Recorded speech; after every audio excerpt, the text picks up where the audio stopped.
Well, good morning, everyone. Seeing we're all here, I'll call the meeting to order, and I'll ask everyone to please rise for the singing of our national anthem.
Thank you. Please be seated.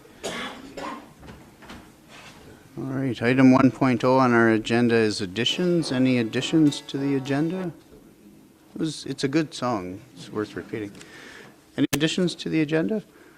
Seeing none, take a motion to adopt the agenda. Councillor Wheeler, all in favor? That is carried. Item 3.0 is corrections or amendments to the June 28th, 2017 regular meeting and council minutes. Any corrections or amendments? Councillor Bossert. Thank you, Your Worship. 7.4, noting the FCSS Advisory Board membership. The last sentence mentions FCSS Advisory Board to the remainder of the vacant term. I believe the word vacant needs to be removed.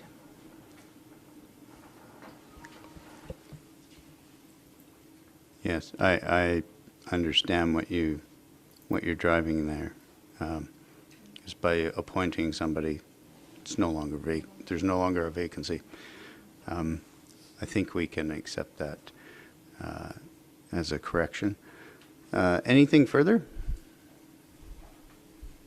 All right, seeing none, take a motion to adopt the June 28th meeting of council minutes as corrected. Councillor Long, all in favor? That is carried. Item 5.0 is delegations. We have Staff Sergeant Callahoo with us to present the June RCMP statistics. Good morning. Good morning, everyone. Morning.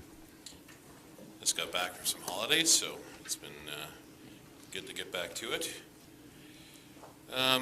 Just going to start here with some of the things that I had my sergeant send you guys the stats for this past little bit. It's in a bit of a different format than it usually is. What this is here, the first page, is just the January to June statistics. So just kind of going through the half year up to date of what we were seeing so far and some of the trends.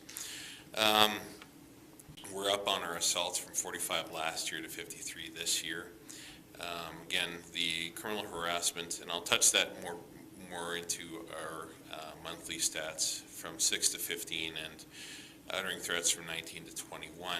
We also have a slight uptick in the break and enter from 49 to 53, and our theft under from 130 to 166, and our fraud calls from 20 to 40. And I'll touch on that right now. Basically, we're seeing a lot more in the area, both computer fraud as well as telephone fraud incidents that are taking place. People that are calling from places, reporting themselves to be people from Revenue Canada and paying your tax bill with iTunes cards, that type of stuff, right? So again, we're seeing those more incidents take place because they're hoping that more people will fall into that type of trap. So I'm just going to move on to page 2, which is actually the monthly stats. Get a little bit more depth into these just because, again, it's a little bit more pertinent to the monthly report. We had 13 incidents and 7 files of assaults, in the past month. One of those files was a family violence file, and there's charges laid. Two were unsolved assaults, took place at local drinking establishments, and the suspects were no longer around, so we weren't able to track that down. One subject that declined to proceed with charges. People do have the right to do that if it's not something that's, it was a fairly minor incident, but again, one of those things that they declined to do so, and 3 files that were unsubstantiated where there wasn't enough to be seen as a criminal incident moving forward. There's also in that, I just noticed the uptick in 2 categories I'm going to touch on. One is criminal harassment. There was 8 incidents. Of those 8 incidents, 2 files were actually criminal harassment, where again, there are issues where people are doing harassing behavior towards people, where they're communicating with them in a harassing manner. Those are still under investigation, but there are 6 files that were under harassing communications. So again, that's the texting, the phone calls, that type of thing. So it's just kind of a breakdown of how that is labeled under that category.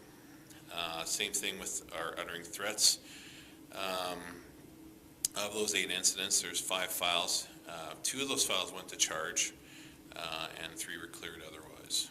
So, moving on to our break and enter, there's 9 incidents, which is an uptick from last year, from 4 to 9. 2 incidents were at the Coach Hotel, or the Coach Motel. Again, it's vacant. We have some of our people without residences that are taking shelter there, and unfortunately, they're not allowed to do so. 3 rep businesses in the community, and 1 was at a vacant home. And that one there, we were able to get some evidence from the scene that we're still processing, so hopefully we'll come up with a suspect on that. In the theft of motor vehicle category, we're down from 10 to 7. Of those 7 incidents, there was 1 truck that was burnt out that was recovered, 1 located in Rimbey, another one that was recovered in Stony Plain. There was an incident of a local businessman that had their ride-em lawnmower taken, as well as a trailer. As well, there was a vehicle that we recovered from the Leduc area as well. So, and then with the theft under, there's 20 incidents. 3 of those are thefts of bicycles. There was a couple of gas and dashes from local gas stations, as well as there was wallets that were stolen from some people. Several incidents related to theft of phones, usually at establishments where people leave them on a table and they go to use the washroom and come back and their phone is gone. So just, I guess, a reminder to take your personal items with you at businesses if you're going somewhere. The last one would be 12 incidents of car prowling, again, where vehicles are left unsecured and there's people that are rummaging around through them in the middle of the night and taking change or whatever is available for them to take, sunglasses, all that type of thing. So just again, a reminder to secure your vehicles at night before you go to bed. Another thing I'm going to touch on, I'm going to flip one page to go back to the monthly ones here of our drug possession charge, our incidents. We had 5 this past month. One of those was a call where there's an incident where the subject was thought to be possessing cocaine, but actually it was crushed caffeine pills. So there's 2 that were no-case seizures of marijuana, very small, very small amounts, and it was felt that the charges weren't necessary in those cases, and 2 that were unfounded. One thing I did notice was an uptick in our false alarm calls from 15 last year to 23 this year. Reviewing those files, it appears that a number of them were just basically due to coming up into the summer months. Some people that were away that weren't necessarily getting contacted and contacting us to get us called off. So I would expect that's probably going to be a trend into July and August as well until everything's back settled in September. For the month, we had 51 violation tickets. We had 1 24-hour suspension of a reported impaired driver. We had a 3-day suspension of another impaired driver. 54 patrol logs, as well as 32 school patrols. So I'm just going to touch, again, one more thing that I'd like to do is on the very last page, I'm just going to go with the issues that we tend to see. These are deviations from the mean averages that we see on our charts. Again, the business break and enters from 49 to 53, an uptick of 4. So again, we are seeing that on a yearly total as being an issue, so we're directing resources towards that. Again, with the other break-ins from 3 to 9, that's found to be more of an outbuilding thing, sheds and that type of thing, where people are rummaging through sheds and yards. The last one, again, being the sexual assaults. I touched on it on the last council report, but again, it's where we have some of them are multiple people reporting on different files, some historical, some otherwise. So it's not like there's a raft of this going on in the town. It's just that when we get these, sometimes with historical ones, there's multiple allegations on a single file.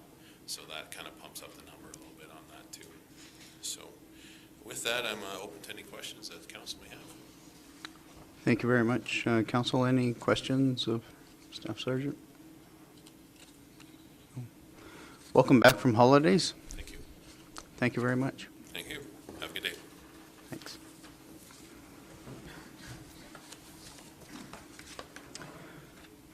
Next up, we have our decision items, and for regular attenders of council, you'll notice that the decision items will be presented a little differently this time.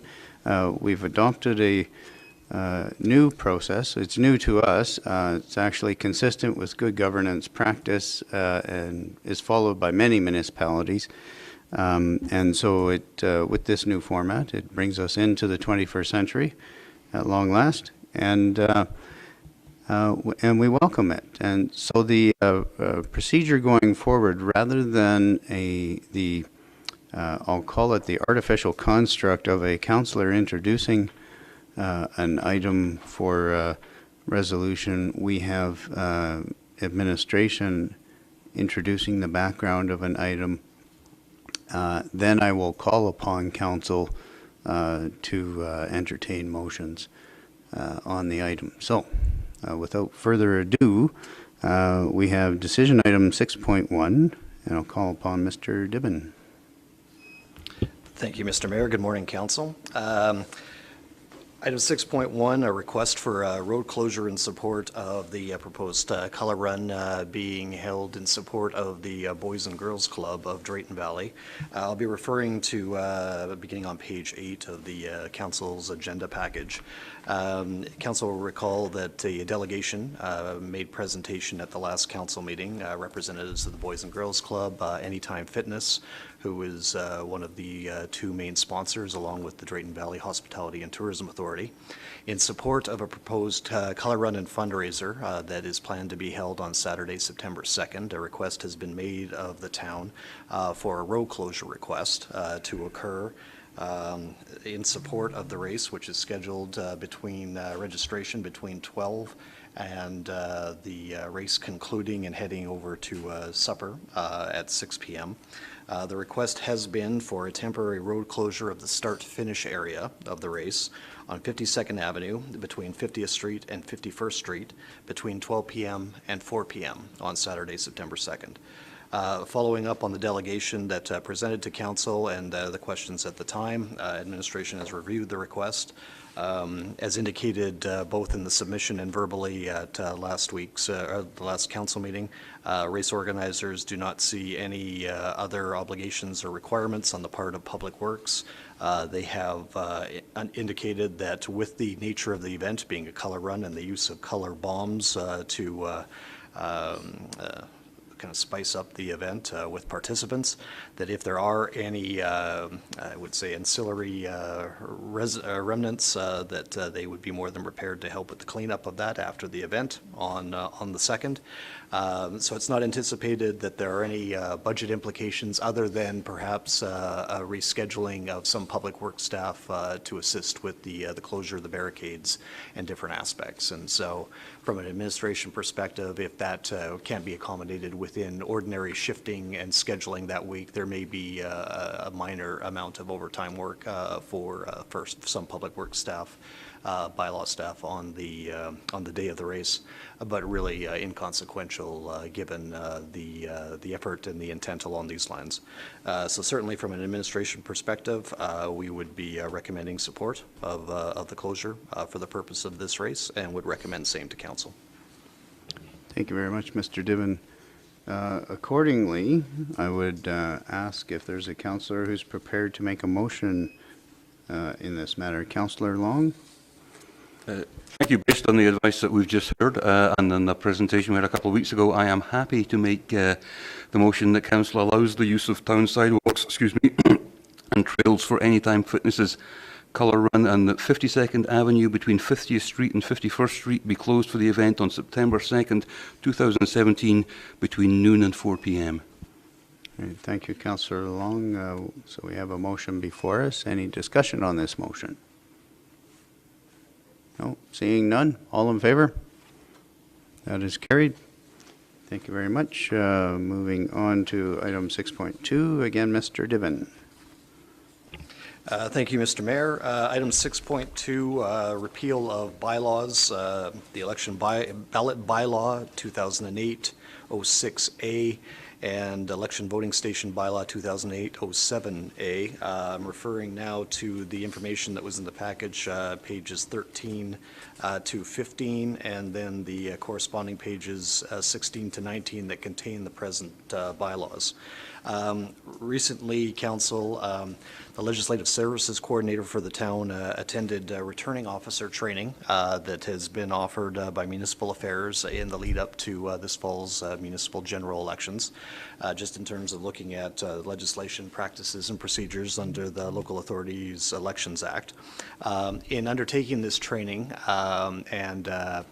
Chandra can correct me if I'm wrong, it appears that we are the only one, or if not the only one of a very small number that actually prints its ballots in lots, which means that ballots are printed in as many lots as there are candidates for the office, which each candidate's name appearing at the top of the ballot once during each lot.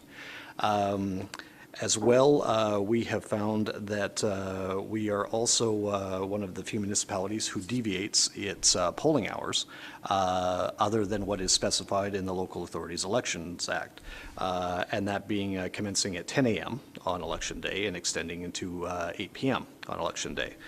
So accordingly, in looking at this and ascertaining and getting ready for elections in the fall, administration has reviewed these two elements and is recommending to council two items, and that be that council repeal election ballot bylaw 2008-06A effective immediately.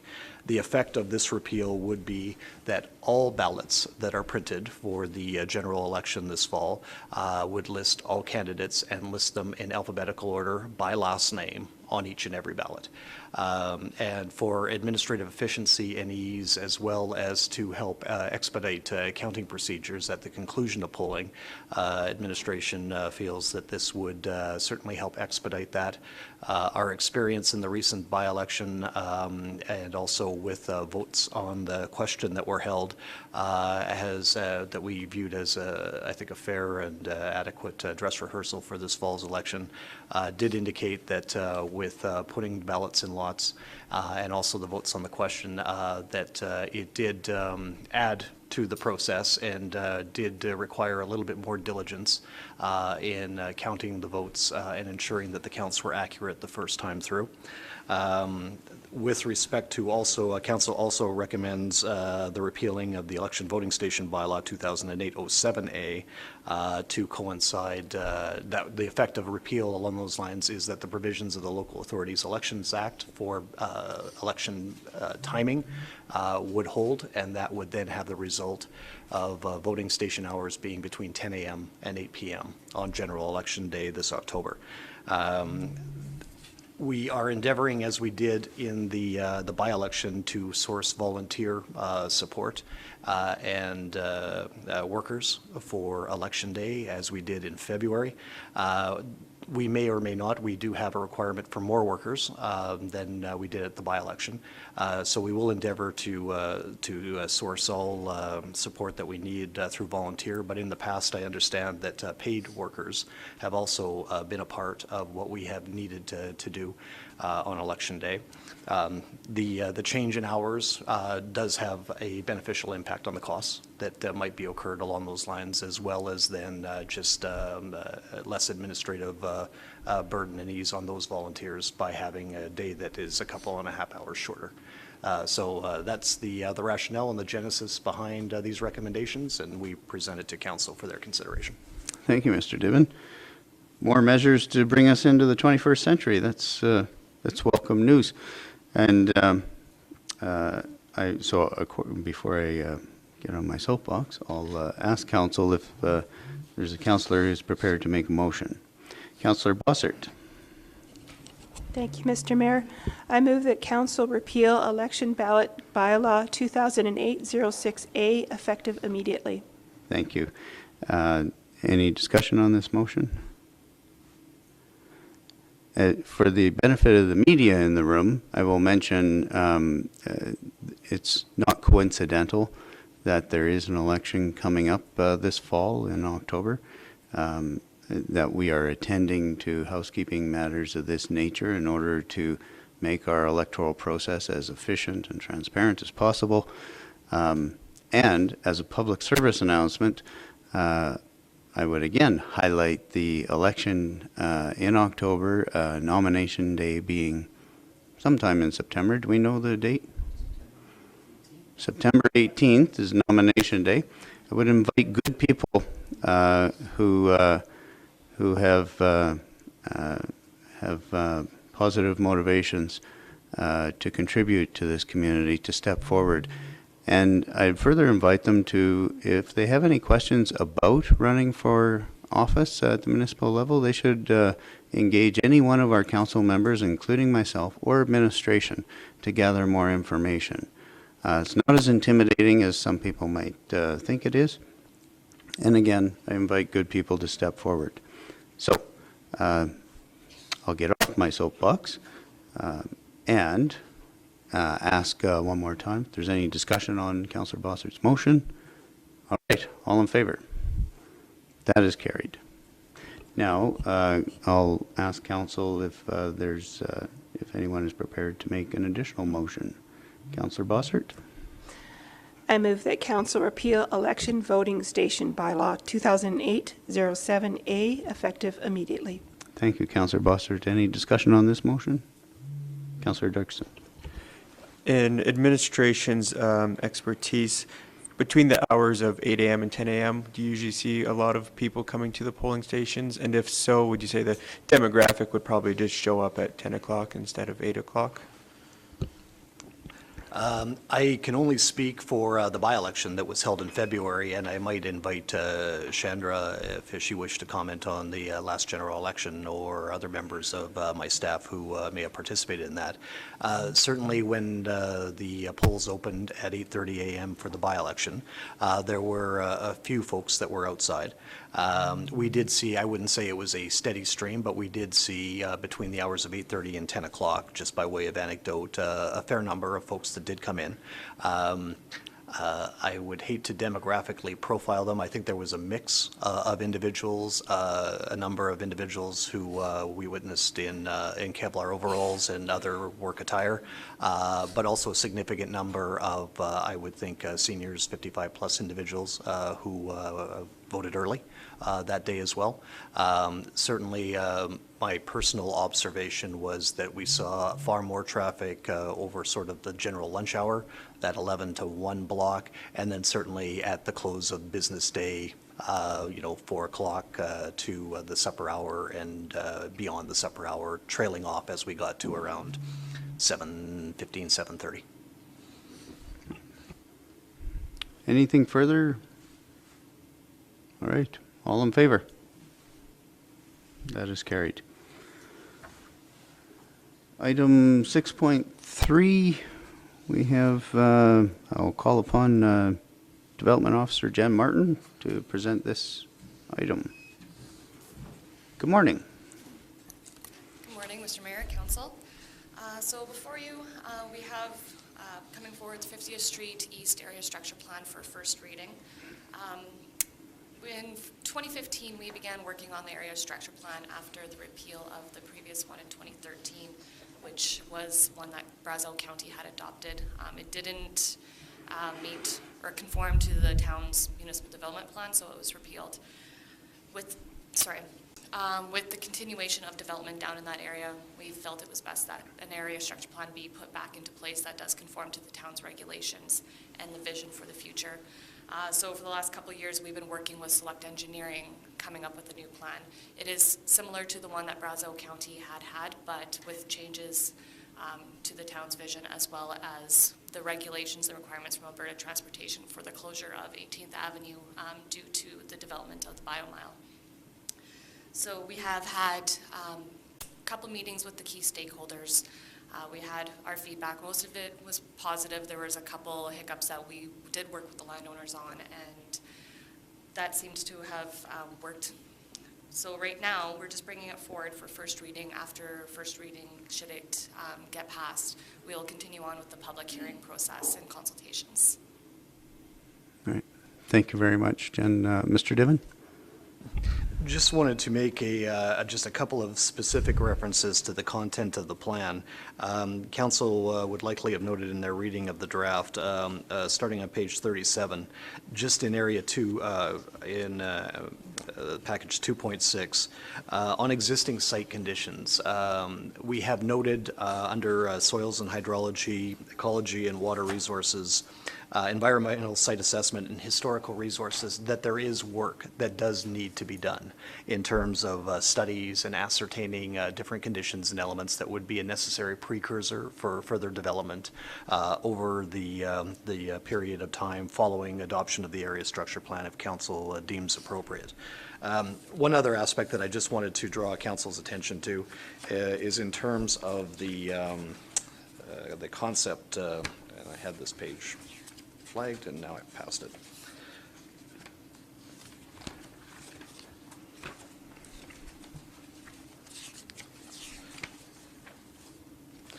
On page 46 of 182 of the agenda package, which is page 17 of the area structure plan draft, is just the development concept map that outlines the mix of different zonings that are proposed, but also in speaking to environmental reserves and parks. One of the deliberate actions that was undertaken in the work thus far was to look at assembling park space, green space, municipal reserve, and potential school reserve in larger tracts of land that was much more meaningful, that could actually then be utilized for a substantive purpose, rather than looking at multiple and much smaller pieces and parcels and aspects going forward.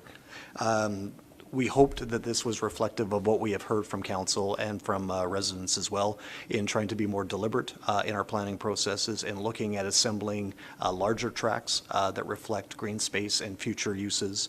And looking forward, although the numbers right now don't necessarily warrant another school site, with growth and development and the idea of development in this part of town as well, including a mix of residential development, that we know as prudent planning going forward that we do have to make allowances uses for future school reserves and potential for a future school site. So as a part of this planning process, we've also endeavored to identify and respect that longer-term need. Thank you, Mr. Diven. With that, I will ask council if any councillor is prepared to make a motion for first reading. Councillor Dirksen?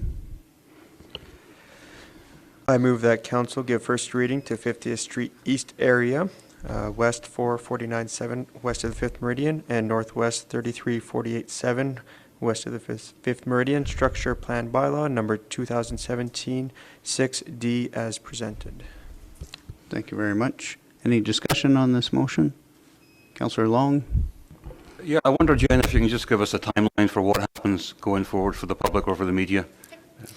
Once first reading is given, we will advertise for the public hearing. We'll pick the date, which is usually roughly another 2-3 weeks. We have to allow for 2 weeks of advertising and mail outs, and then public hearing will proceed. At that time, we can either do second and third reading the day of the public hearing, or we can hold off on second and third reading depending on the comments we've heard from the public. All right, thank you. Any further discussion on the motion? All right, all in favor? That is carried. Thank you. And again, these items, area structure plans, when they are approved at first reading, the further opportunity for public input is the public hearing, which, as Jen mentioned, will be scheduled in due course. And it's important to receive the sentiments of the public as it respects development in different parts of our community. So I encourage public participation in that process. I would say that the area structure plan itself is not to be taken as a definitive statement of development of a specific type or types at this stage. So the process has yet to unfold, and the end result may well be adjusted. So thank you very much. With respect to item 6.3, item 6.4, we have the subdivision application. Jen? Administration received an application to rezone a parcel for lot 43, block 25, plan 5421 KS, legally described as 4801 49th Avenue. The purpose of this subdivision is to create lots for a duplex, a proposed duplex, so that the owner of the lot could sell these lots individually and have them each individually titled. Right now, it's just one lot, so when they create the duplex, it could only be used for a rental purpose at this time. So what the plan is to sell them off once the duplex has been constructed. At this point in time, nothing has been applied for or built. So right now, it's just, I think they've applied for their development permit for the demolition, but right now they're wanting to get the ball going and apply for the subdivision ahead of time. Everything conforms to the land use bylaw for the subdivision, and everything's good to go on that end. So right now, we're just asking for council's approval and proceed further. Sorry, I have a question. At this, maybe we best leave this to the discussion portion. I'll let. Did Mr. Diven? Did you have anything you wanted to add here? Just in terms of framing information, Mr. Mayor, with respect to this application, I would draw council's attention to the fact that we did receive 3 letters of concern from area residents, not opposed to the nature of the development, but just expressing concerns over the overall impact it might have to town infrastructure, and particularly sewer infrastructure in this area. As council is aware, there have been ongoing discussions with some residents in this neighborhood who have experienced challenges with sewer backups going back to last year and the extreme rain event that we had in August. 2 of the landowners who had written in to express concerns are a part of a group that administration has had periodic meetings with, including a meeting last month, where we detailed and outlined for them the town's plan plans, as council was apprised of in June, of going forward with sewer infrastructure upgrades in the area. That process is continuing. In fact, the tender process for the cured in place pipe program closed yesterday. And we're just in the process of reviewing the tenders and looking to make a go-forward award on that and commencing those improvements relatively quickly. I just wanted council to be aware that the representatives of that group, including two landowners, when we outlined our plans and the go-forward approach, were very supportive of that undertaking, and along with ourselves are hopeful that will alleviate any future recurrence of sewer backups that seem to be very localized and very sporadic in this area of town, should we experience a similar event going forward. Thank you very much. All right. From there, Jen, did you have anything you needed to? Nope. No, you're Yeah. copacetic. Okay. All right. So I'll ask council if they're prepared to make a motion in this matter. Councillor Wheeler. All right. Thank you. I move that council approve subdivision application DV 1701, subject to the 6 conditions noted below. Do we need those conditions read in? I'm just asking for some administrative advice in this regard. Certainly, we'd appreciate that, Mr. Mayor. Yeah. Okay, Councillor Wheeler. I may help you out. Anything you can do to help? Yeah. The developer is to engage an Alberta land surveyor to prepare a plan of subdivision for registration at Land Titles Office, subject to the attached subdivision drawing dated April 20th, 2017. Please instruct your surveyor to use the town's blocking number system. If the property is to be sold or mortgaged in the near future, it might be advisable to have the surveyor do a real property report when they visit the site to deal with the subdivision. However, this is not a condition of subdivision approval.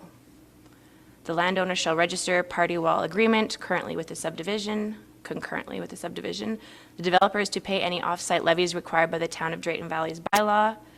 The developer is to contact the utilities, Fortis and Atco Gas, to determine whether any new utility services and/or easements are required and provide written confirmation from the utilities that any necessary arrangements have been made. The developer is to pay any outstanding taxes owing on the property to the town. The developer is to pay an endorsement fee of $100 per lot, 2 lots, total of $200, to West Central Planning Agency when the plan is submitted for endorsement. All right, thank you, Councillor Wheeler. So we have a motion before us. Is there any discussion on this motion? Councillor Long. Just a question, and it doesn't relate specifically to this issue, but I note in the letter from Steve Harrington here, concerns about the length of time he was given to respond to the notice. Is that an ongoing issue? I haven't come across this before. West Central Planning Agency conforms to the timeframes that is set out in the Subdivision Act. I believe it's like 60 days, 30 or 60 days. I'd have to double check on that, but West Central Agency is the one who sends out the notices. And then But he's sees the indicating here timeframe. for the BJ or for anybody who's not got it in front of them that he had, it looks like, just a week to respond or something. That's just... I would have to double check on the subdivision requirements for the timeframes. I know it's sent out via mail, so it just depends on and it's coming from Wetaskiwin. Right. We have no reason to believe that the process was any differently followed in this case as it is in any other case that West Central Planning No, does for us. It's all the same. Okay. Anything further? Councillor Dirksen. Just as a point of information, has there been any more sewer backups, I guess, in this area? So I know we talked about last year, the August rain event, when maybe a lot of this was happening. Other than the spring being a little bit wet, it's been fairly dry as of late. Have we heard any more concerns regarding sewer backup this summer? Thus far, we have not. We're hopeful that our continued maintenance works, whether it be in terms of at the lagoons, in the lines going forward. We have done some additional maintenance repairs and works on different manholes and different lines as well. But thus far in this area, we have not seen any or been made aware of any other issues, nor am I aware of any others in other parts of town either. All right, Councillor Wheeler. Thank you. I did have a question on one of the letters. It spoke to the parking, actually. Did you read that portion where it said that they're, once built, they're given notice of the proposal to divide further, and while parking is planned into the initial proposal, it's, the secondary applications do not monitor the parking, and I'm just curious if that's accurate. Parking is determined at the time of development permit stage. For a duplex, it's 3 per unit. So there has to be appropriate parking allocated on site for any vehicles.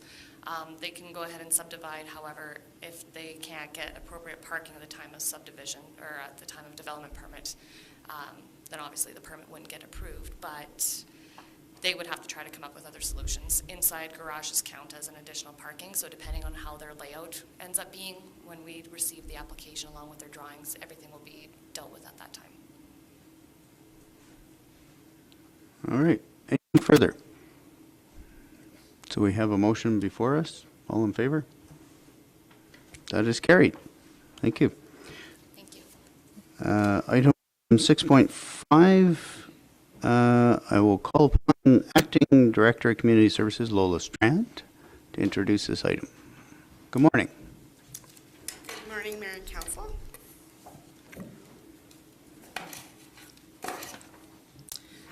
So the deadline for the third quarter of the community event grant passed on July 4th. There were 3 new applications received at that time. In addition to the 3 new applications, there's also 2 applications which were deferred from the second quarter allocation. The applications that are before you right now are the Brighter Futures Family Resource Society and Métis Local 888 for their hosting of the Aboriginal Awareness Day. The second one being the Drayton Valley District Ag Society for the upcoming bench show and tractor pull, which was deferred from last meeting. The Drayton Valley Scouts Call and Guide Association for the Dinner and Silent Auction event, which is upcoming this fall. The Humans Helping Humans Housing Foundation Shakin' and Drayton event, which was deferred from last meeting. And the Northern Car Club Poker Rally, which is upcoming this fall as well. As the requested amount for the Brighter Futures application for the Aboriginal Awareness Day did fall within administrative purview, a grant of $999 was awarded on that grant. Therefore, the total allocation was $5,000 with the addition of $300 remaining from last allocation. As a result of the $999 being already awarded, the result is $4,301 remaining.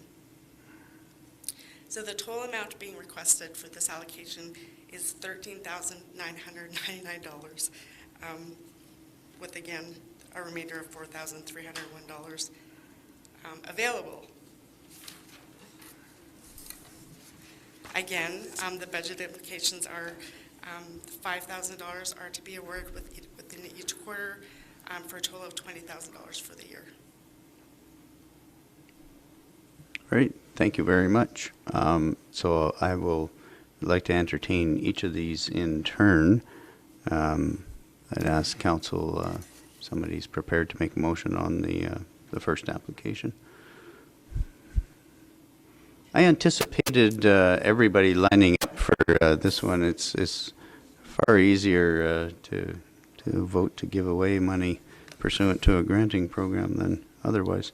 But once again, proven wrong. So was that Councillor Dirksen? Thank you. So I move that the council award Drayton Valley and District Agricultural Society Bench Show Farmers Market and Tractor Pull, $1,500 for the bench. So in total, $1,500, $1,000 to the bench show, and $500 for the tractor pull. All right, thank you, Councillor Dirksen. Any discussion on this motion? All right, all in favor? That is carried. Councillor Dirksen, do you wish to continue, or? I move that council award Drayton Valley Scout Guide Hall Association dinner silent auction comedian fundraiser $1,000 to help cover the cost of catering and the comedian. Thank you. Any discussion on this motion? All right. All in favor? That is carried. Councillor Dirksen, I'm going to say. I move that council award Humans Helping Humans Housing Foundation, Shaken and Drayton, $1,500 to cover the cost of facility rental and dance floor rental. Thank you. Any discussion on this motion? All in favor? That's carried. And finally, Councillor Dirksen. I move that council award the Northern Thunder Car Club $300 to help cover the cost of advertising for their poker rally. All right. Any discussion on this motion? All in favor? That is carried. Thank you very much. And I might add, it's good to see that community groups are aware of our granting programs and are availing themselves of them. I think what is of particular note here is that we are well oversubscribed for the granting program now. At one point in the past, we couldn't get enough applicants. So that just demonstrates both a need and good works that are being done in the community. And of course, within our means, we're happy to assist. So wonderful. Letters will be going out to the recipients in short order, I gather? Yeah. Okay. Okay. All right. Thank you very much. And the final decision item, 6.6, Mr. Diven. Thank you, Mr. Mayor. Amendment of the Intermunicipal Development Plan Bylaw 2017-08D. I'm referring in Council's agenda package now to page 113 and continuing from that point to page 119. Just by way of background, I do know council's well familiar with issues going back now a bit over a year on matters related to desired changes to elements of the IDP requested by Brazeau County. But just to highlight on the more recent aspects, the town received word earlier this spring that Brazeau County was intending to put forward a bylaw to consider repealing of our joint IDP, and cited as the reason and rationale for that action the town's unwillingness to consider changes to our IDP as it related to the zoning for the Poplar Ridge Manufactured Home Park.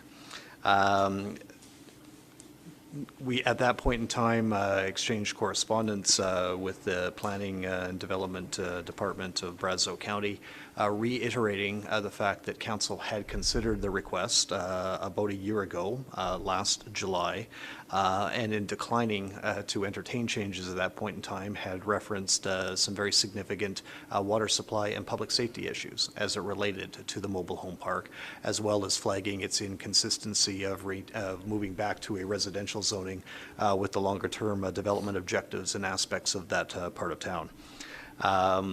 When the county advised the town of its intentions to move forward, the town reiterated its concerns, particularly those as it relates to water supply and public health and safety of residents in the mobile home park, and had asked about what council and the owner of the mobile home park had done to address what the town feels are very legitimate safety and supply issues. That led to, I would not say necessarily a formal response to that aspect, but did lead to the county and then the town naming individuals to a discussion group to then commence face-to-face discussions about the go-forward approach. And in fact, two of those discussion groups have occurred. As noted in the agenda package, those dates were June 21st and July the 4th. Discussion members of representing the town, the mayor, the deputy mayor, and myself And for the county, we're the REEV, the respective counselor for the division in the county that the mobile home park is located, the designate of the CAO, which was the director of engineering, and the county's director of planning participated in these meetings as well.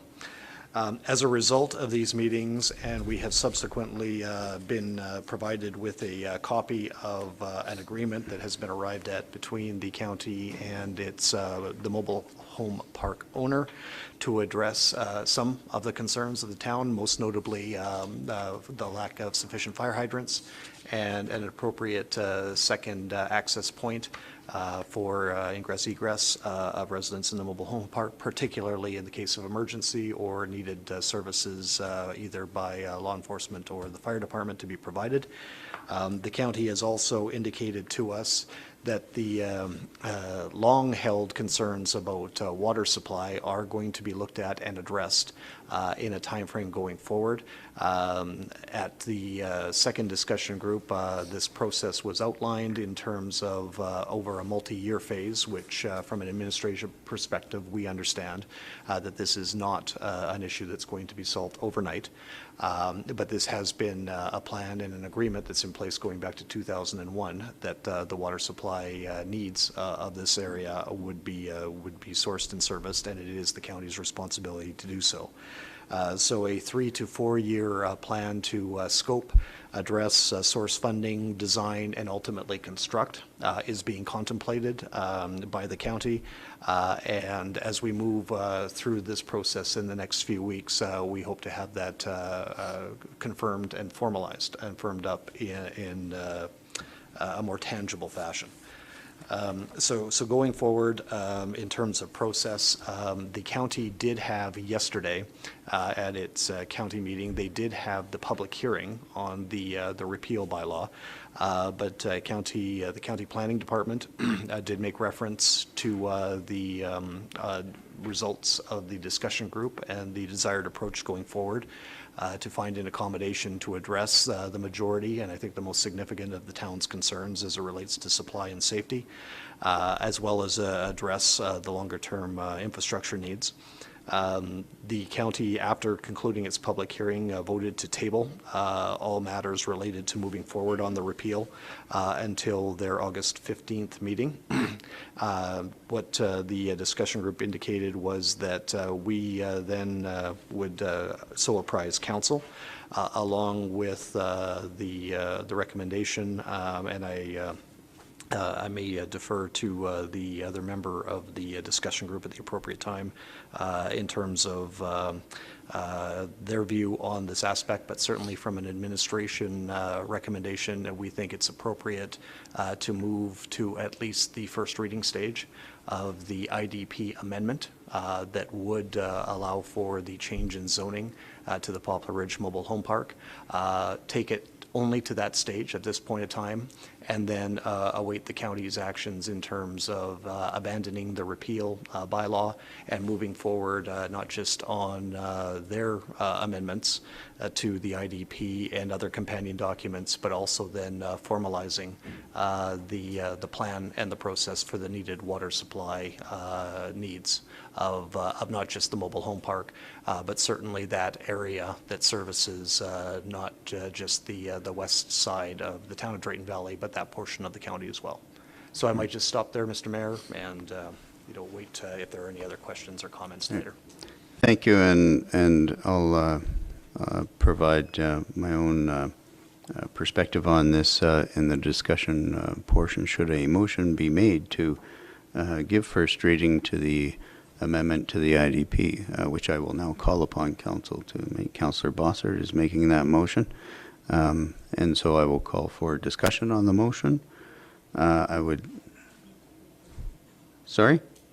Sorry, you didn't actually say anything. I just kind of, my telepathic powers are working well this morning. So please. I move that council give first reading to amendment of intermunicipal development plan bylaw 2017-08D as presented. That's what I heard in my head just a moment ago. Thank you, Councillor Bossert. It's people pay attention. The chair sometimes doesn't follow the process as you'd think. So, as Mr. Diven alluded, the discussion group met twice, and regardless of how we came to meet, or the reason for which we came to meet, it was apparent at the outset that there were areas of alignment. The town's concerns over safety, ingress and egress from Poplar Ridge Manufactured Home Park and fire suppression were shared by the representatives from Brazeau County. And first and foremost, it's safety of the public that we are concerned about. So, as Mr. Dibbins alluded to further, there has been progress made with the landowner by Brazeau County. What I understand to be a remaining item is the greater definition that's required around the appropriate timeline for implementation of a water supply measure that would enhance both fire suppression as well as just service the area properly going forward. And I point this out in relation to the 2002 Water Sewer Service Agreement, which left a gaping hole in the area of water supply for the Poplar Ridge, the broader Poplar Ridge area.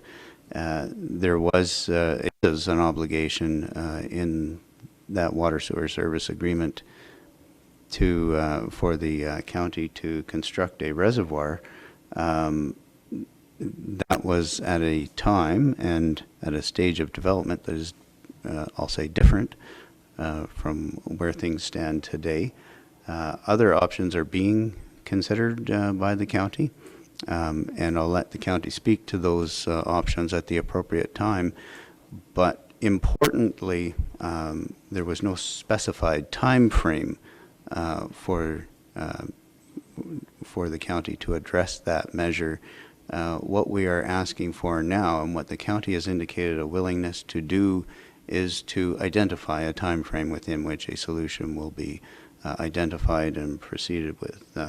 So we await further clarity around that. As a result, and I know I speak for the Deputy Mayor in this regard, who is unable to be with us today, but I recommend a passage of first reading to the amendment to the IDP as a going forward gesture. So, any discussion? Councillor Long?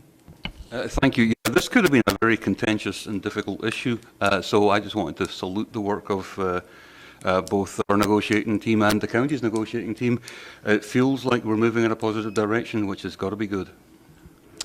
It's not storm clouds in intermunicipal relations, despite what some would say. Anything further? All right, all in favor? That is carried.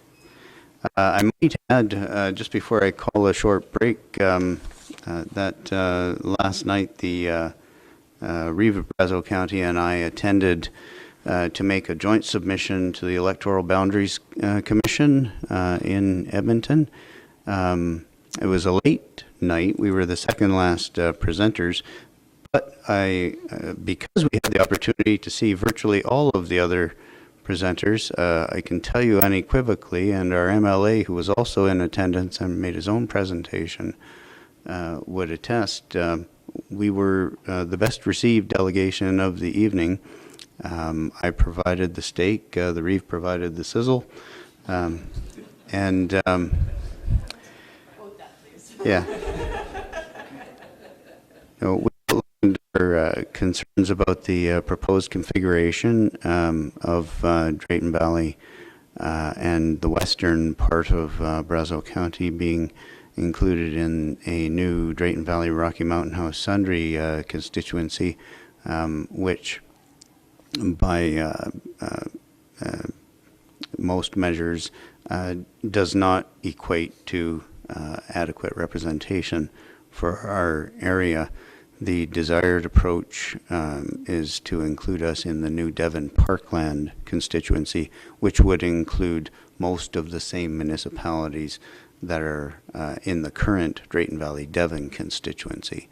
And so we proposed some boundary adjustments, population shifts, and the commission warmly received those suggestions, and they truly were interested in hearing solutions, and so we provided some, and did so in a highly congenial fashion.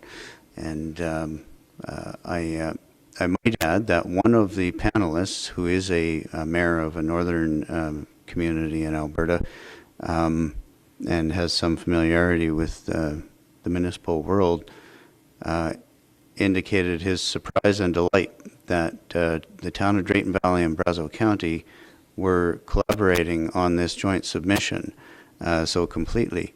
And so that was nice to hear. For your listening pleasure, I'm advised that so I didn't know this, but they have Hansard recorders recording all of the submissions to the Electoral Boundaries Commission. So interesting reading, and you've all heard the Reeve speak. Yeah. And the oral submissions were also being recorded, and from what I understand, they should be accessible today through the Electoral Boundaries Commission website. For listening pleasure. There you have it. I'm going to call a short break. We'll be back in 5 or 10, possibly. Thanks. We will proceed with department reports, engineering and development. Sonia Rigglesworth. Good morning, Mayor and Council. Planning and Development have reported 5 development permits being issued and 5 new business licenses being issued. As you heard earlier, the tender opening or the tender closing was yesterday for the sanitary CIPP rehabilitation, and the Cell 4 berm rehabilitation is scheduled to begin July 29th. And last night, the DeBee Land Area Structure Plan the open house was held. Thank you very much. Any questions? Councillor Bossert? Thank you, Mr. Mayor. With the DeBee Lands open house last night, how was the attendance, and were there any comments that you care to share with us? Mr. Diven? Maybe I'll field that one, Mr. Mayor. There were about 15 members of the community that attended last night, and I would guess it represented about 12 households, 11 or 12 households, based on the attendees. Our planner, who is assisting us on the area structure plan, is compiling the feedback. We did ask a number of individuals present, did leave comments in written form last night, but some indicated that they were going to be emailing their comments and thoughts upon reflection to either ourselves. There was one couple that indicated that they would probably be emailing directly to council their thoughts on the concept plans and the options as outlined right now. I would say that not to trump the full summary, but the expressions were completely mixed from all sides of the polls as to what they would want to see in terms of housing mixes, no housing, different land uses, and we're going to endeavor to capture all of that commentary and feedback and bring it back to council GAP as soon as we can have it compiled. Excellent. Thank you. Anything further, Councillor Bossert? No? All right. Thanks so much. 7.2 is Community Services and FCSS, and I'll call upon Lola Strand once again. Good morning once again. So first of all, pardon me, before talking about our current activities, as the chair of the Canada Planning Committee, I just really want to give kudos to everyone who was involved in Planning Canada Day this year and everyone who was involved in participating. From the committee who's done planning since January of this year, to all the various staff throughout the departments of the town that were involved, from community services to Omniplex staff to public works staff, to the over 100 volunteers, to the many community groups that played a role, the Legion, the Pancake Breakfast, the parade, bar none. I think it was the best Canada Day that we've had to date. So just a shout out to everybody who was part of that. We definitely couldn't do it without every single person. Oh, and the sponsors, we can't forget the sponsors as well. So just wanted to make note of that. Our Parks Play program, which started on July 10th, is happening each and every single day at the various different parks. And that is going extremely well. Last week there was 93 kids in attendance, which is mind-boggling. that is mind-boggling that 93 kids were actually in attendance. So, so those programs will be happening throughout the summer for the next 5 weeks. And so far it looks like attendance is going to be great. Our community dinners, which we have been hosting since January, we're so excited about the participation that's been shown by the community, because as you know, we look for a sponsor, both a sponsor and a group of volunteers to host those community dinners, along with FCSS and the Healthy Community Coalition. And to date, we have had a sponsor and a volunteer group for every single month. And we are now booking into about next March. so businesses and not-for-profit groups alike are like starting to fight for months. I'm having to like rearrange months now to facilitate everyone's requests. So last night was a little bit slower. We had 133 folks attend. Our highest attendance today is 187. And what's perfect about these events is that exactly what we're looking for is that diverse population. You know, we have newcomers, we have seniors, we have people with disabilities, we have, folks who are struggling. We have like everyone attending these dinners. So yeah, it's fantastic. So please make sure that you come. It continues to be the third Tuesday of every month at the Legion. And last and not least, just a couple of things that are up and coming from the RISE project, which is the project that we're working with the team from Dalhousie University. They're hosting the Resilience Leadership Skills Certificate course, which is for youth aged 13 to 24, which is an awesome opportunity because it's the certificate course that they had spoke of. So at the end of this course, they do receive university credit from Railroads University.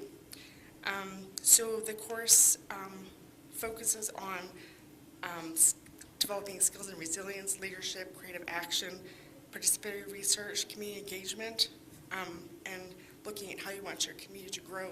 So it's an awesome opportunity for young people. They have about 10 thus far, but they would like to see more. So it is free.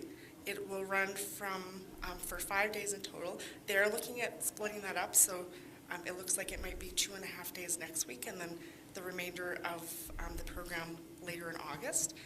But it'll run as full days from 10 till 4:30. So if you need more information on that, or if you know of a young person who would like to participate in that, then you can send them my way or else to Laura Wright.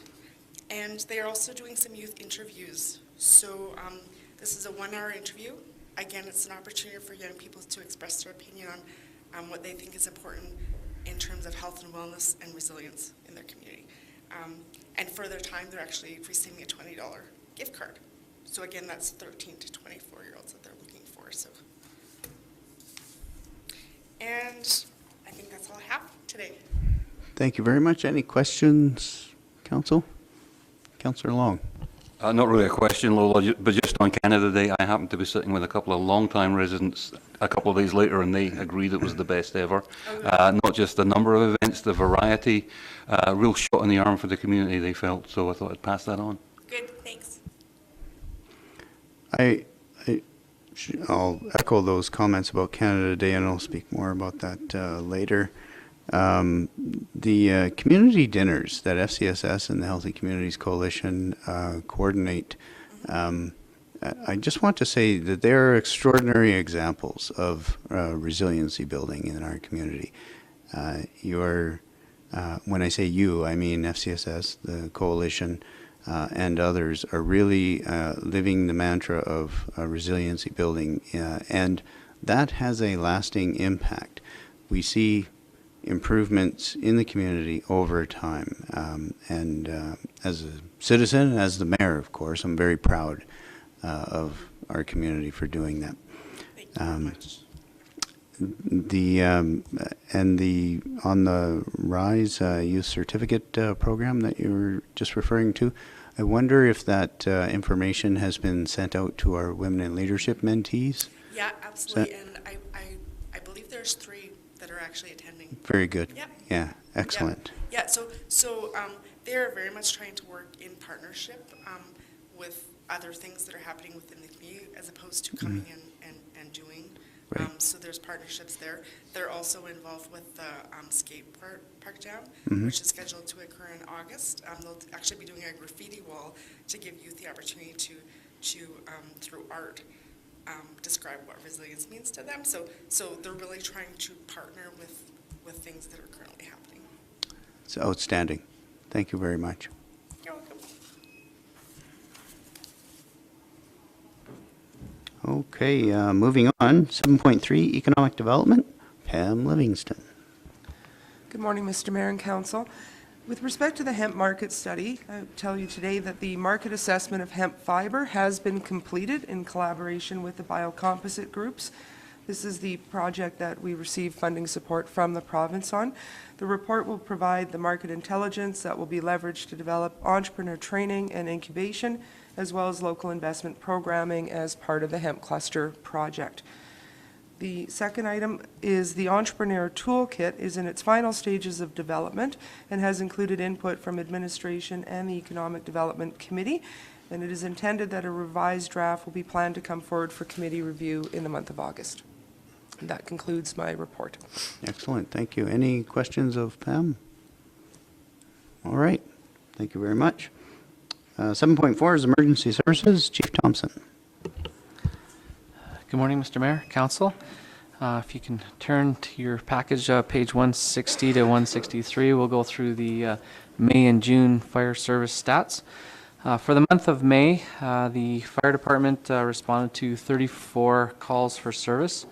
We responded to 4 fire calls. One involved a vehicle that was burned on an abandoned vehicle on a lease road. We also responded to a 1-ton work truck that was out in the middle of nowhere that had caught fire while they were working. We responded to a small fire at a local hotel, which was a result of some folks that were tarring the roof and managed to catch the roof on fire. We were able to get that under control relatively quickly.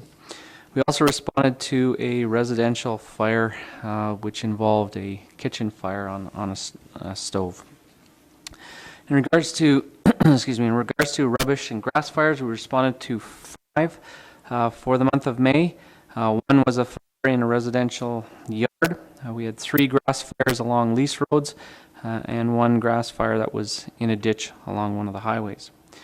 In regards to motor vehicle collisions, we responded to 4 for the month. One was a 3-vehicle motor vehicle collision at the intersection of Highway 22 and 50th Street. Minor injuries were involved. We also responded to a motor vehicle collision involving a vehicle and a pedestrian. The pedestrian was transported to hospital with relatively minor injuries. We also responded to a 2-vehicle motor vehicle collision in town, and we had 1 single vehicle rollover in which the patient was ejected from the vehicle and we had to land stars and that patient was transported to the city. responded to a rescue call, which was an elevator rescue. Some individuals at one of the local hotels were stuck in the elevator, so the department had to go and help them get out of the elevator. We responded to 13 alarm calls. 2 involved senior complexes. 7 were from local businesses. 2 were residential. 1 was at a business in which a young child had pulled a pull station. And we also responded to another pull station call at one of our elementary schools. Those were caused by young children pulling the pull stations. We also responded to 6 assist calls. All of them involved assisting EMS. 4 of them were lift and assist calls. We also responded to an EMS call involving a 25-year-old non-breathing patient. We also responded to an assist for a cardiac arrest. The last call, which was a miscellaneous call, was a call that we received. Someone had thought that there was a forest fire going on. As it turned out, it was just one of the local oil companies blown off a flare stack. So they got a little bit excited and called us in. So that brought us to a total of 34 calls for the month of May. In terms of June, we had a very quiet June because of the weather. It was very wet through the month of June, so we only had 20 calls for the month of June. We had 3 fire calls, all of which were residential fires. One was a fire that occurred in the living room of the structure, which caused significant damage in terms of smoke and fire damage to the structure. We had another residential fire, which was the result of an electrical issue in one of the lamps or one of the ceiling lights of the residence, which caused minor damage. We also responded to a quad fire, which spread to the house. The quads were sitting in the driveway on a trailer, and they were parked close to the house, and the fire from the quads spread to the garage, which took it into their house. So the fire department did a fantastic job of getting on scene quickly and getting that under control. They could have lost their whole house. So kudos to my staff for looking after that. We also responded to 3 rubbish and grass fires. One of them was a dumpster that mysteriously was lit up. I'm not sure the circumstances to that. It's under investigation. We also responded to a fire outside of one of the schools at the end of school, in which some students thought it would be fun to light their binders on fire, which we had to respond and deal with. We also responded to a small rubbish fire in a field. In terms of motor vehicle collisions, we had 5 for the month of June. One was a 3-vehicle motor vehicle collision. All people involved received minor injuries, but they were transported to hospital by EMS. We had 2 motor vehicle collisions. One was a T-bone collision in town. The other one was a collision out on the highway. We had 1 semi-rollover collision. The patient was transported to hospital. And we had 1 single vehicle rollover, which the individual again was transported to hospital, received minor injuries. In terms of alarm calls for the month of June, we responded to 7. 3 were residential alarms, all due to cooking situations. We had 2 business alarms, and again we had problems with young children pulling pull stations at our local schools, which will be something in the fall that we are going to be addressing when the kids are all back in school. Again, in terms of assisting another agency, we responded to another lift and assist for EMS.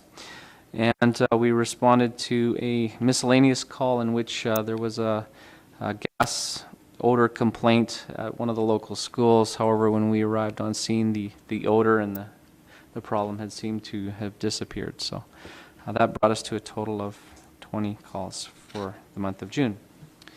In regards to some other activities and events that are going on, we had a very successful kids camp out in Breton last week. The Kids had a really good time.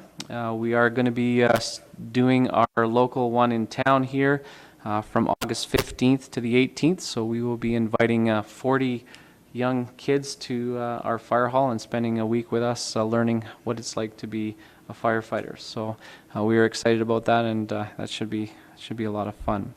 I'd also like to take this opportunity to thank both municipalities for working together to bring some sort of resolution to our Poplar Ridge problem. As council is aware, we have been dealing with this problem for quite some time, and as the leader of the fire department, it has been an issue that has been a concern for quite some time. I have brought it forward to council several times in past years, so I'm very pleased that we are moving towards some sort of resolution there for the safety of the residents in that area. So thank you. That concludes my report.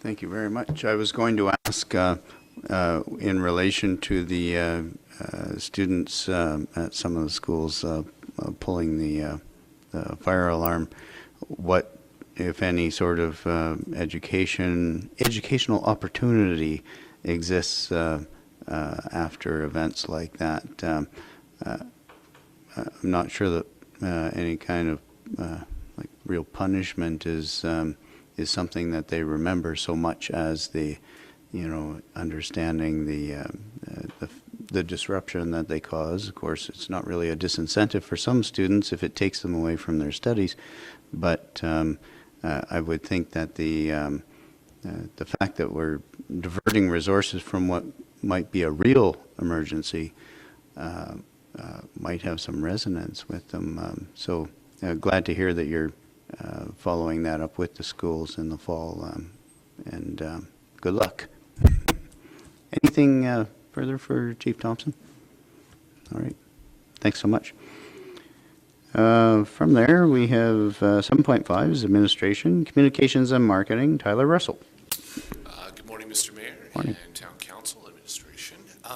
Here's the report for communications and marketing. I wasn't here last time, so we'll get right to it. Between the last council meeting, which was on June the 20th, and today, we've actually had an increase in our page views, and that is directly in relation to Canada Day. You can actually see the spike as people were going to find out about Canada Day events. I just want to say thank you to Community Services for putting on such a great Canada Day. It was just outstanding. A lot of great response from the community. Our top 3 most visited parts of our website were Canada Day, the Park Valley Pool, and our events, which shows that people are going out to find out what's happening in our community, which I always like. Also, coming up the week before the Civic Long Weekend, we'll be having our holiday hours yet again on our website so that people can know what facilities are open and what hours that they are also going to be open. And with our social media, we, of course, are promoting all of our programs and all of the different events that are happening. And, of course, also the Mayor's Gala and Community Recognition Awards, the nominees are on the website right as of today. So that's my report. Excellent. Any questions? All right. Thanks very much. Thank you. Okay, and Mr. Diven. Thank you, Mr. Mayor. Just a few things to mention this morning. In addition to the previous comments on Canada Day, and I certainly concur with the exceptional work done by the committee, I also wanted to extend my appreciation to Public Works and Parks staff as well for their efforts, not just in the preparation of the community at large for the weekend's festivities, but also in recent weeks, and certainly with reduced staff members this year. It has been an initial challenge to ascertain what our revised scheduling and approaches to seasonal work could and should be, but I do believe that a stride has been found, and I think that, and not just within our own community, but I have had occasion over the past few weeks to be in a number of other municipalities, and I believe we stack up very favorably, if not at the head of the pack, to that level of service and the frequency that those services are being provided. So I also want to extend my thanks a little broader for everything that was done around that that weekend.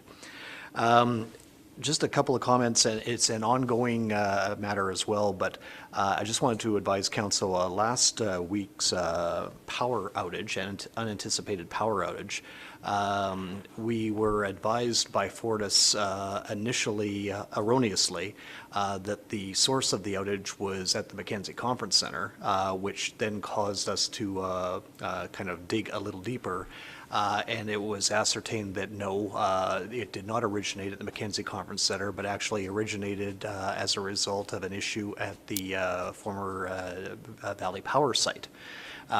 Whether Fortis, the fire department was not aware or not called out to that aspect, but when Fortis did ascertain that and attended on site, of course the site is locked.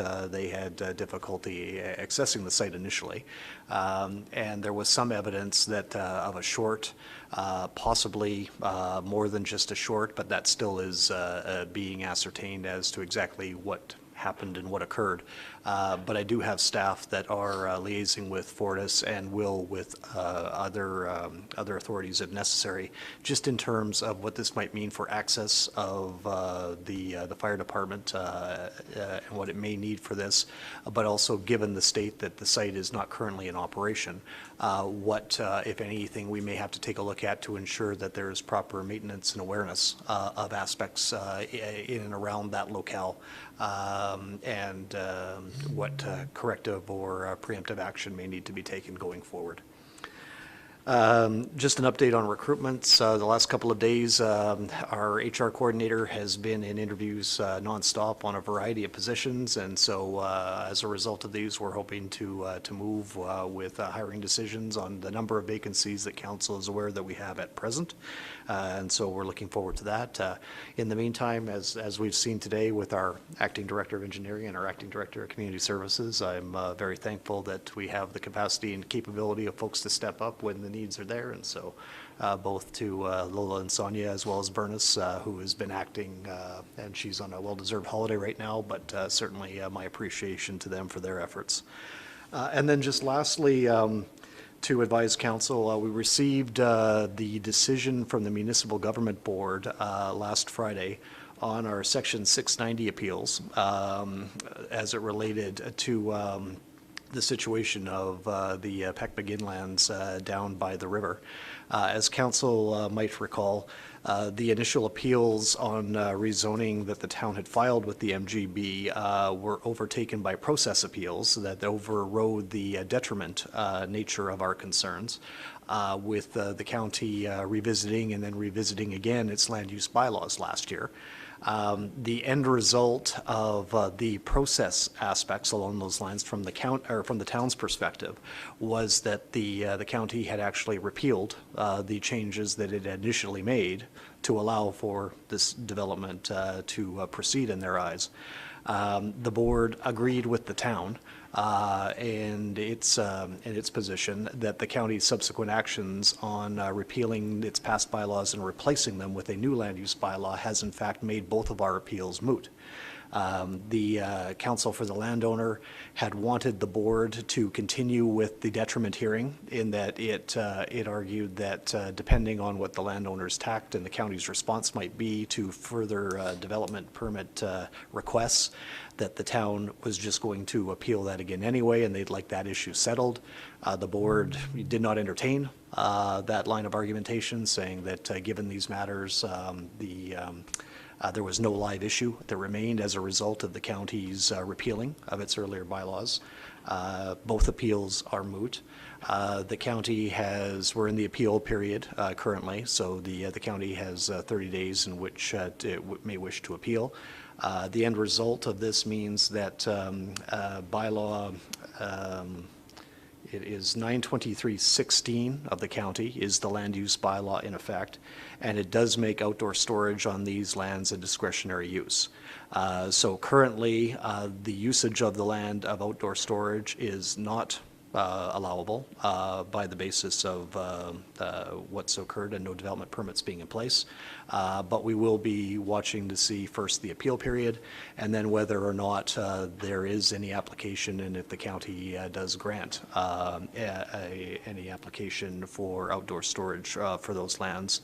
If we are not apprised of any indication along those lines, then in short order, we will inquire to find out exactly what then the intent is going forward, and ultimately seek to ascertain what the county may be doing going forward.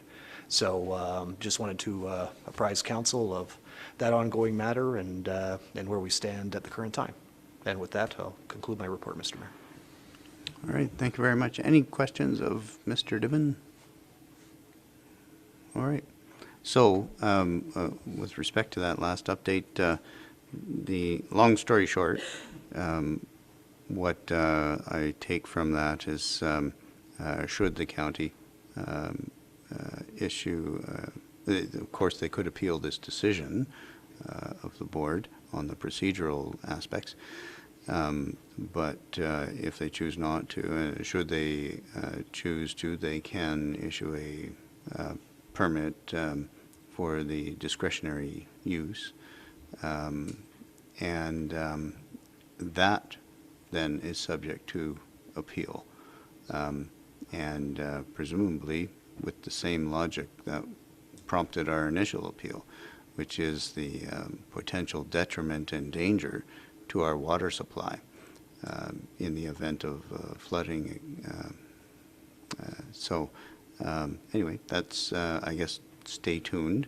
Hopefully we can work with the county to mitigate in advance any untoward side effects of a decision. So thanks very much. I'll move on to council reports now. Councillor Bossert. Thank you, Mr. Mayor.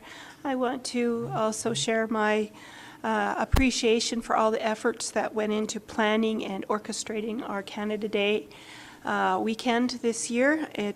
I agree that it was our best event ever. I couldn't believe the number of people that gathered at the parade site and then later at Rotary Park. I even managed to put my inhibitions behind me and join in the Aboriginal round dances, and I just found that that was a spectacular event to have at our Canada Day. So hats off to all that were involved with that event this year. On June 30th, myself and a number of council members attended a meeting with CAP and had some positive reports concerning industry activities in the area. July 6th, we had waste management. July 10th, we had sustainability. On July 10th, there was a homelessness and poverty reduction strategy meeting, and there was a veiled funding announcement, so stay tuned for some good news there. And we also received the draft community consultation report concerning our proposal to develop transitional hostel housing in Drayton Valley, and we're expecting our final report on July 25th. I also want to say that I very much enjoyed having the Voyageur Rendezvous come to our community and to come down to Wiley West. There was a good crowd in attendance, and I wish all the paddlers and their entourage safety as they continue on their historical route to Le Pas, Manitoba. And that is my report. Thank you very much. Councillor Long. Thank you. A very quiet couple of weeks, as you'd expect at this time of year. Councillor Borsert's already mentioned the meeting with the Canadian Association of Petroleum Producers, which was interesting and more positive than it could have been, I suppose we'll say. Canada Day was great, as I've already said. Always fun to get out there and see some folks. Since then, we had a Clean Energy Technology Centre meeting on the 11th. Meeting with the Minister of Municipal Affairs, I think it was the following day or later that week, which was nice to see, nice to get him out, and took him on a tour of the Clean Energy Technology Centre, and talked about some stuff. The only other thing of interest, I volunteered for Parks Day this year, which was a first for me. It was hot, and I stood next to the barbecue and lost all the hair on my knuckles, but I had a great time, and I appreciated being asked, and I will certainly be up for that again next year. And that's, I think that's all. Oh, and happy anniversary to my wife, Connie. 14 years, and I'm wearing the same suit as I was 14 years ago today, so a tribute to something. Thrift, yeah. Thrift, that's the one. Outstanding. Well, before I call on Councillor Dirksen, I too want to wish Connie Long a happy anniversary and continued patience and understanding in her life. All right, Councillor Dirksen. Thank you. Well, this Canada Day was the first time I've actually been in a parade. I think I lost a couple pounds in water weight with the heat there, but it was a great experience and an enjoyable one. And then the next day, yes, down at the Voyageurs Rendezvous. Again, it was very hot, and glad to see how many people were out taking it in, and watching those paddlers come in was exhausting just watching it, so I can only imagine how it was for them.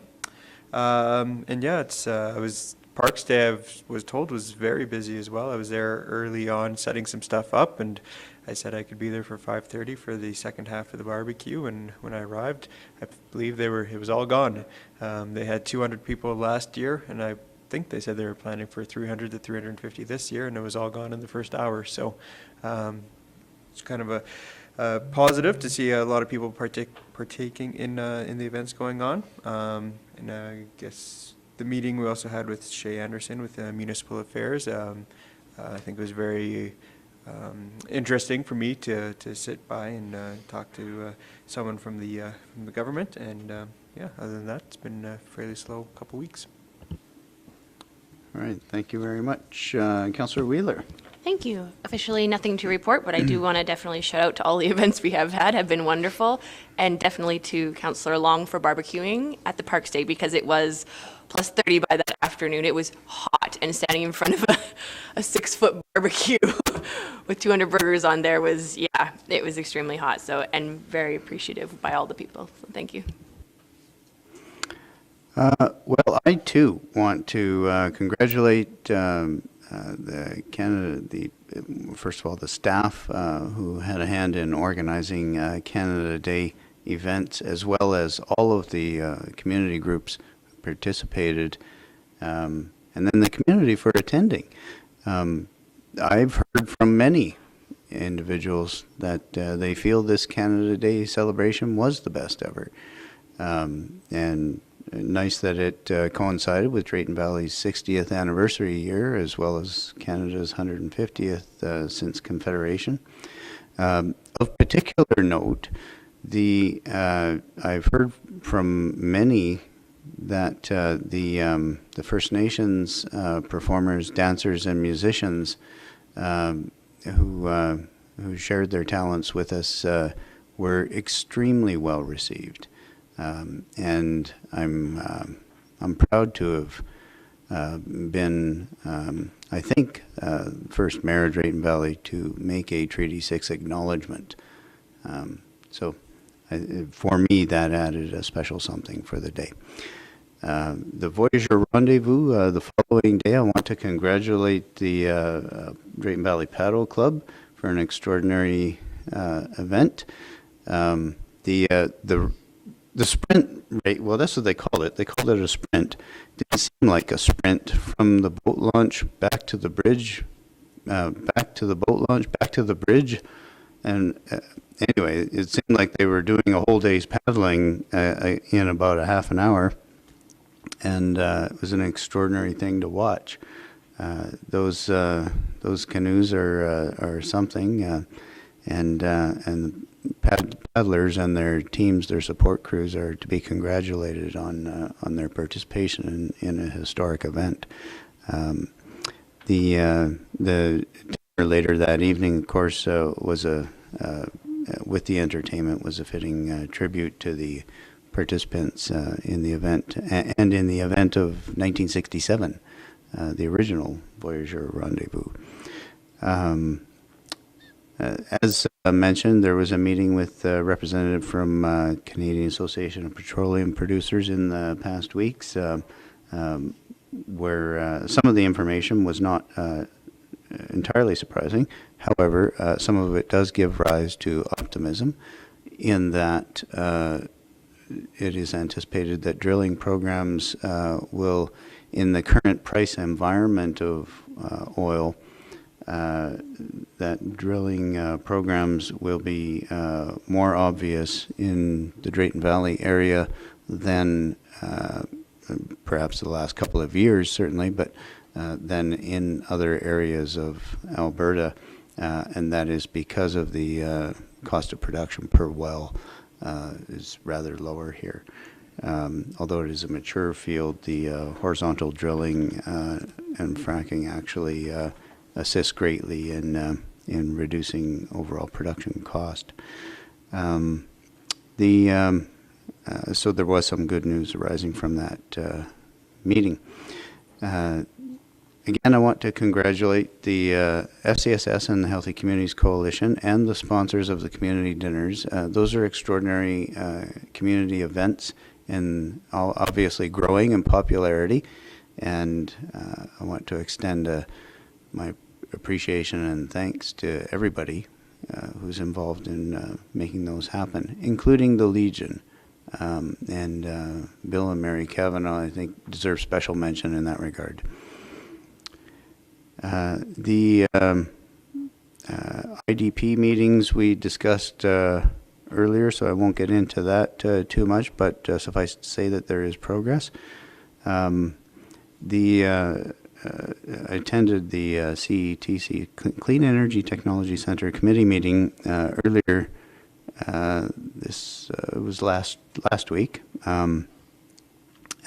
together with a meeting with Minister of Municipal Affairs, Shay Anderson, and I want to thank Council for their participation in that meeting, as well as administration. And so the items discussed, police funding, intermunicipal collaboration frameworks, and what those might mean in some specific respects for our municipality, and then, of course, CETC and BioMile initiatives, and what the appropriate role of the province might be in those initiatives. The discussions were, I think, they were certainly positive. The minister was extremely enthusiastic about spreading the good news that we are generating here in Drayton Valley, and